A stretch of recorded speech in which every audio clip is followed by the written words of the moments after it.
Hello everyone out there in YouTube land, my name is Will, this is Will of the Nerds, and today we're back on deck stats, and we're going to upload another deck of mine on here, and as you can see we have 7 decks now in my repertoire, and I think I counted earlier today, as I'm recording this, I have 90 something decks. I believe. I want to say like 92 to like 94, somewhere around there. And I'm slowly on my way to 100 because as of Kaldheim's coming out, I want to buy a couple of them. Hopefully, by the time this video is up, I've done a few box openings of Kaldheim and gotten a few cards that I need for one specific deck that I want to make. I have it written down somewhere. I don't remember it off the top of my head.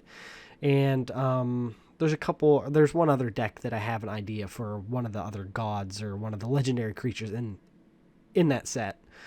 So by the end of the year, I'm sure I'll have 100. I think I have one more deck somewhere that needs to be put together that has to do with Hedron alignment. But anyway, before we get too distracted, we're going to go into a new deck here, and this one is Angels. We'll say Angels versus Demons, but it's just an Angel and Demon deck. So Angels versus Demons. It's an Angel Demon deck. Okay, for casual play, of course, and like most videos, we're going to start out with a mana base. So seeing how it's an Angel and Demons, we're going to have Orzhov as the colors, black and white. Pretty simple. So we have Orzhov Guild Gates. If I knew how to spell, let's actually look through here. There, Orzhov Guild Gate. We have 4 of those. And now it's time for me to count. And I did not organize this deck before I started, so you're gonna have to suffer with me here. 1, 2, 3, 4, 5, 6, 7, 8, 9, 10. 11 planes. Okay. So let's type that in. Planes. There we go. Let's just add 1. And we can add just another 1 to that. Okay. And let's actually tilt my microphone back a little bit there. Then hopefully my audio picks up a bit better. That way I'm not like over the top of my microphone. 1, 2, 3, 4, 5, 6, 7, 8, 9, 10, 11 swamps. Let's see how this goes here. That's 22. Why do I have a feeling I shouldn't have? I guess we'll find out. 26. I mean, there is a lot of... Oh! Look at me. The last video I had a major audio spike, and I'm doing the same thing in this one. I'm a real professional here, I swear.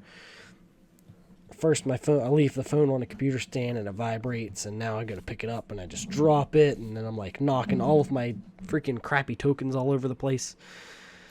But anyway, like I was saying, this has a lot of like higher mana cost stuff in it. So we have the Angels first, so let's just sort through and get all the white cards on top here. I should probably just put more white, because it seems like there's more white cards in this than there is black cards, so that's probably something to, as test playing it, to change. Probably add a little more black mana.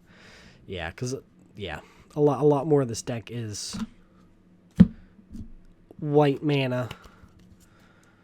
It's more Angels. So now, since we know it's Angels, we're not going to hide it. We're just going to pick out all the Angels first here and get them out of the way. So let's find all the Angels. There's all the Angels. All right. Okay. All right, now we have, as you've probably seen in other videos, I like playing a lot of 2-ofs, unless it's a deck that's built around something. So this has 2 Resolute Archangels, and we'll take a look at her. Alright, when it enters the battlefield, if my life total is less than my starting life total, it becomes my starting life total. Alright, so since it's a nice way, because since this is a slower deck with a lot of bigger creatures, you know, that's a nice insurance card. You know, even if it's your first card, or if it's like your second or third card you play, or second or third creature you play, then at least you know you're gonna have a reset of your life total, and it goes off twice if nobody counters it. And then we have Agus Angel. There we go. We have 2 of her, which if you've seen my one of my first videos with the Angel deck, she gives a creature indestructible as long as you control her. So I really like her. She's one of my favorite angels, and she's pretty cheap. She's been reprinted into Oblivion. Then we have Subjugator Angel, which I believe is in my other angel deck also, but she taps all of your opponent's creatures. So it's nice. You play her, you tap everyone's stuff down, and then you swing in with all your angels and your demons. Okay, now we have Angelic Skirmisher. I don't really know what she does off the top of my head. I guess we're gonna have to really go in here. 2 of her. So what does she do? I know she has flying. At the beginning of each combat, choose First Strike, Vigilance, or Lifelink. Creatures you control gain that ability. Okay, so awesome. Either you tap everyone's creatures down, and all of your creatures get Vigilance, and they won't untap, which means whenever your opponent goes to untap their stuff, you're not completely tapped out.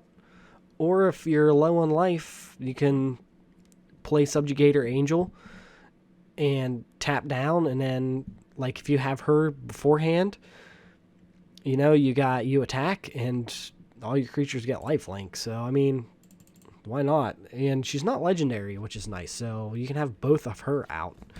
Alright, now we have Aardvark Valkyrie. Aardvark Valkyrie. We have 2 of those. What do you do, sweetheart? Flying, Vigilance, and tap. Whenever target creature other than this dies this turn, return it to the battlefield under your control. Whenever target creature. Wow. I didn't really notice that before. So you can take other people's creatures too. Wow. Okay. Okay. I see you. I see you. It looks like she's swimming, but that's just a very long, eccentric skirt. It looks like a mermaid tail, kind of. It looks like a little bit of the Statue of Liberty there. All right, and now we have Serif of the Sword. Serif, which I have her in another deck too somewhere. It might not be this one. I have another angel deck, and then I have an angel cleric deck. So in case you didn't know, I really like angels. Just, they're one of my favorite tribes in Magic. They're just, you know, and she's pseudo indestructible, I guess. Prevent all combat damage. So like a burn spell could kill her, but like pseudo indestructible, I guess. And then we have Linvala the Preserver, which is nice if I can spell, which I cannot. Linvala. There we go. And 2 of her. She gives you life and a creature if you have less life and if you have less creatures. So she is a nice little momentum swing, I guess you could say, if you're a little down on your luck. So actually we're gonna change this here in this. So we're gonna take that down 2, and we're gonna tick that up 2, because there's more white in this than there is black, so I might as well just do that now. Okay, so where we have collective effort. So we're getting into non-white creatures at this point. Collective effort. There we go. That's not that expensive. We have 2 of them. And, okay, so destroy target creature with power 4 or greater, destroy target enchantment, or put a +1/+1 counter on each creature target player controls. Okay, so that's actually... Tap an untapped creature you control. Pay this cost for each mode chosen. Oh. Choose 1 or more. So I can tap 2 of my creatures and get all of them if I really wanted to. So I don't think you can choose the same ability multiple times. You can only choose it once. But, I mean, you get to buff your angel. You get to buff your creatures. It's not just your angels, all of your creatures. So your angels and demons are getting stronger. You can destroy an enchantment or destroy a creature, which is kind of that little bit of control that you need to, you know, clear the airspace. And then we have Dictate of Heliod, which is, again, this is another one of my favorite cards. It gives a +2/+2 to all your creatures. So it buffs your creatures. It makes them stronger. So right now you're looking at like a +4/+4 for all your creatures in a perfect world. And then these two, this next card's mainly like a control card. It's also in my angel deck. It is Ghostly Prison, which my friends do not like, but it is an enchantment where people have to pay 2 for each creature that's attacking you. You have 2 of them in there. What set is that from? Oh, that's from Commander set. I have it from Kamigawa and Conspiracy. Yeah, there's Conspiracy. Is it Kamigawa?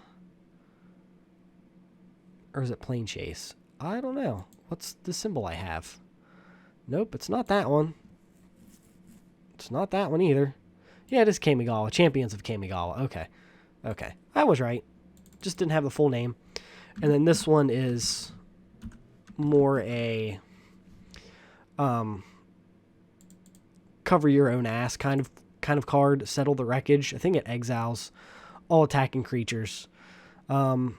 So I mean they get to put lands on the battlefield, but if they had a board wipe or they destroyed a lot of your creatures or you're about to die, then at least you can play that and live to fight another turn, even though you're given them mana. But, you know, living to fight another day is better than dying outright, right? Because you never know what you're going to pull. Okay, so we have demons up on top here. So we're just going to go straight into the demons. I don't believe... It doesn't look like there's a whole lot of demons on here. Harvester of Souls. So, I mean, you could always add a couple more demons. It probably wouldn't hurt to add a couple more demons into this deck and maybe take, like, Settle the Wreckage, maybe a couple of these black spells out. But Harvester of Souls here, Death Touch, whenever another non-token creature dies, you draw a card. So, it doesn't matter whose creature it is, it's giving you card draw. Granted, it's a little late in the game with a 6-drop, but it's card draw nonetheless, and late game is probably when you need it. Maybe you need that win con. Alright, so now we have Baneful Omen, which this is kind of like the game-ending card in a way, too. Yeah, so your opponent loses life equal to convert a mana cost. So, like, a lot of your cards have high mana cost. So the chances of them taking at least 5 damage every time you do it, it's a good chance that if you have both of these out, or if you at least have one of these out, you're going to do probably at least 10 damage in 3 turns before somebody gets rid of it or kills you, or if you can survive. Even if you play defensive and you have that, you're going to do a lot of damage. And then we have Indulgent Tormentor. Where are you? I guess if I could spell right, Indulgent Tormentor. There it is. 2 of those. Did you even go over? I don't think you did. There we go. Now it's over. flying at the beginning of your upkeep. So this is also card draw at your opponent's expense. So they can either, sacrifice a creature or pay 3 life, and you get to draw a card. So, I mean, you might not get that card draw. It obviously makes more sense to have this in maybe like a commander deck, but you never know. You know, maybe somebody's hoping that, you know, you have that Baneful Omen out and you have Indulgent Tormentor out, and they're like, you know what? I'm going to bank that next card you're going to draw is a creature, and I'm not going to lose life, and the card after that is going to be mana. You know, because maybe they took 7 damage from one of your creatures from Baneful Omen, and they're going to be like, all right, you can draw. I'll take the 3 life, or I'll sacrifice one of my cheap creatures.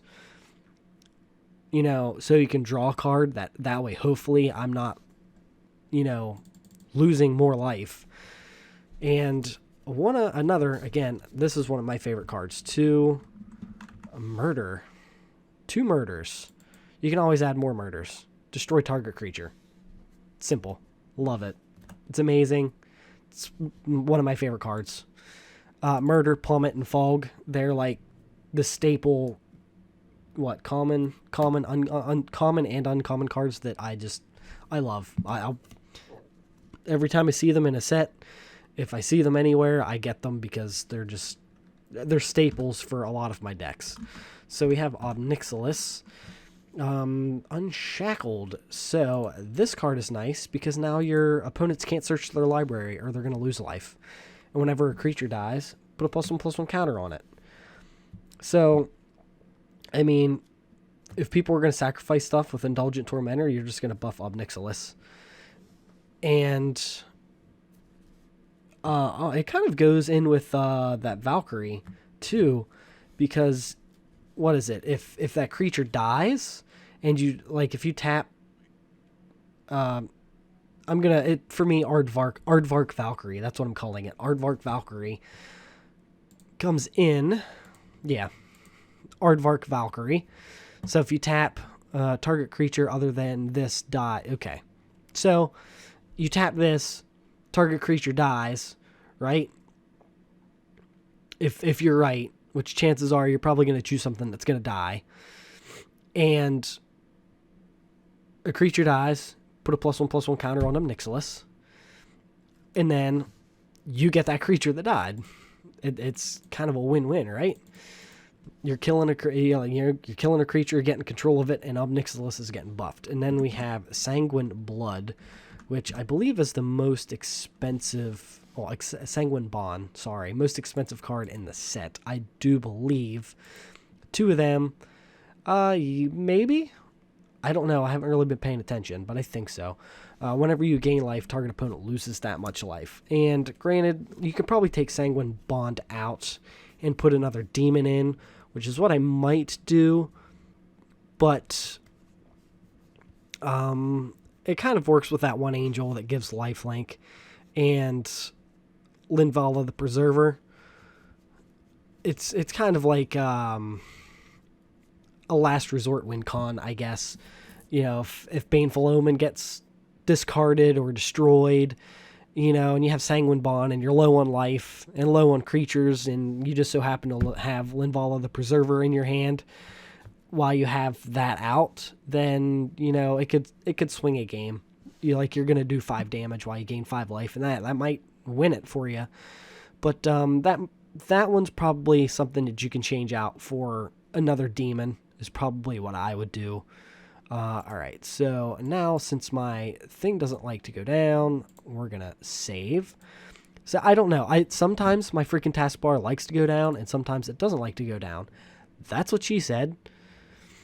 Okay, so there's everything. 8 enchantments, 4 instants, 2 sorceries, 20 creatures, 26 lands, because obviously, like, a lot of these are higher mana costs. We're going to look at the details. 61 white, mana sources 57. Okay, so maybe I can add those 2 black manas back in, but I honestly don't think you're really going to have much of a problem. Yeah, look, you're not going to have anything till turn 3. And then turn 6 is like everything you have. So like, you gotta kind of hope for those murders and settle the wreckage and stuff like that. Like, that, if you're playing in a multiplayer game, this deck isn't too bad, which, like I said, multiplayer's a lot of what I play. So, like, a lot of these games, a lot of these decks that I make work better in that aspect. So, yeah, like, that's just terrible. Okay, that one's not bad. So you start off with Orzhov, because you can't do anything else, obviously. Play that. Add another card. Play a Swamp. Add another card. Play an Island, and then you have 4 mana, so, I mean, you can play Serif of the Sword. She has pseudo-indestructible, like I said. And, oh, look at that. You have enough mana? You have enough mana, you can play Dictate of Heliod. Okay, that's cool. That's cool. Okay, so now you got a 5/5 pseudo-indestructible, basically. Let's play that. 1, 2, 3, 4, 5. You got 6. 6 mana. I would probably play Obnixilis. By turn 6, yeah, turn 5, I mean, yeah, that's good, though.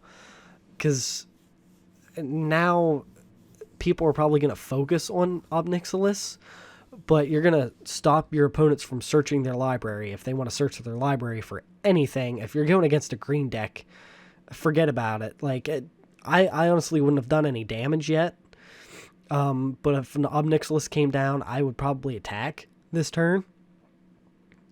And, like, if something were to die, you're going to put a +1/+1 counter on them, so it works. Okay, and look at that. You get Aardvark Valkyrie next. So, cool. You're just going to keep buffing Obnixilis, you know, and Obnixilis is a 6/6 too because of that. And, okay, now you're swinging. This is probably where I would play Collective Effort. You know, you're either going to destroy a creature, and you have 3 creatures out. So it probably wouldn't hurt to tap a creature and get 2. I would do the destroy +1/+1 and destroy the creature. That way you're the only one that has big creatures on the board. Okay, you play that. That's 7 mana, which I don't know if you have. 1, 2, 3, 4, 5, 6, 7. You can play that. That's probably what I would do. And then at the beginning of your end step, you reveal. So you reveal. Nobody's going to lose life, but now you know next turn. That's what you're going to do. So that's the card you're going to draw. You can play that. And like that's the thing, if you're low on life, give all your creatures lifelink until end of turn. And you're going to be gaining fucking, if you still have this, 6, 11 life. And then you could tap her. And if something, your chances are you're probably going to kill something. So you tap her, you kill something. Obnixilis gets another +1/+1, and then you get that creature that died. And then it's the end of the turn. You add a card. People are going to lose 4 life. So, I mean, yeah, it's actually not bad. Probabilities, obviously, yeah, the further the game goes on, the better it is. So, that is that. So, let's go back to the decks. My decks. So there's Angels and Demons. We will let it there at that. So if you guys could please like, subscribe, share, hit that bell icon. That way you get notified every time I upload a new video. You can follow me over on Facebook and Twitter. The links to those are in the description. And don't forget to let me know if you like these videos and if you want to see more of them. And with that, I'll see you guys on the next one.